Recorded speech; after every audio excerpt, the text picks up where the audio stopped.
Oui, alors? Kazi imefanyika vizuri boss. Kazi imefanyika vizuri. Kazi kawarangiye boss. Ndio. Kama imemalizika, ngoja nikufanyie appointment. Sawa.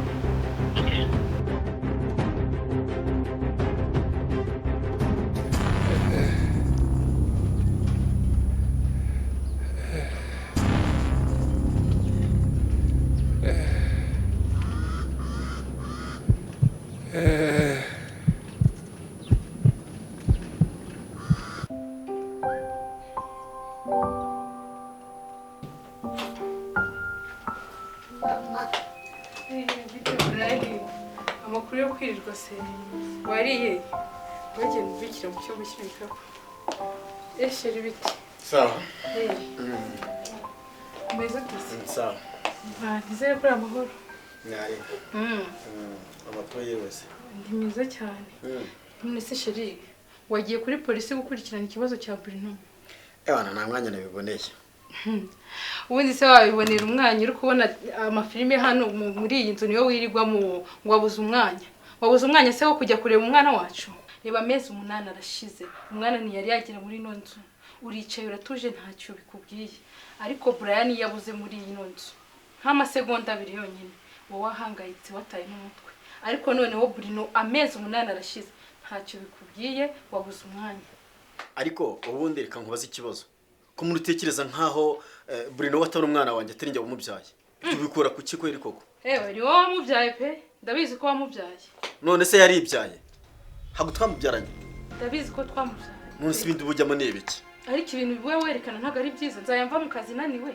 Nindangiza nze no muri stress z'urugo ngo ngiye gushaka Bruno. Kandi nawe ubwawe wicaye hano nta kintu gukora. Ariko papa Bruno hari igihe njya nkureba bikandenga ngewe.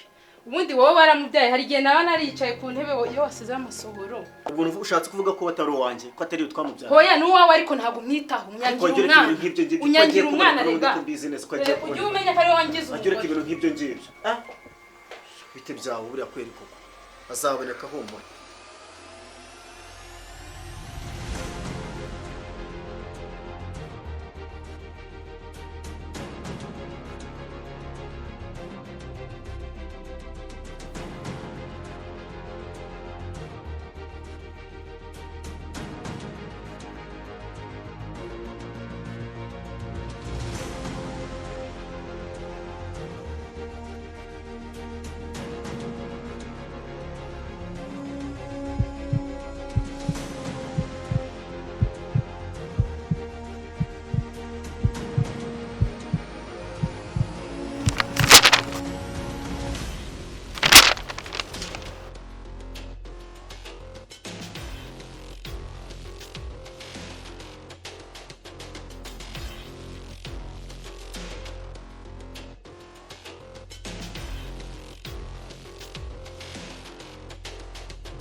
Allô? Oui, allô? Allô? Allô? Papa!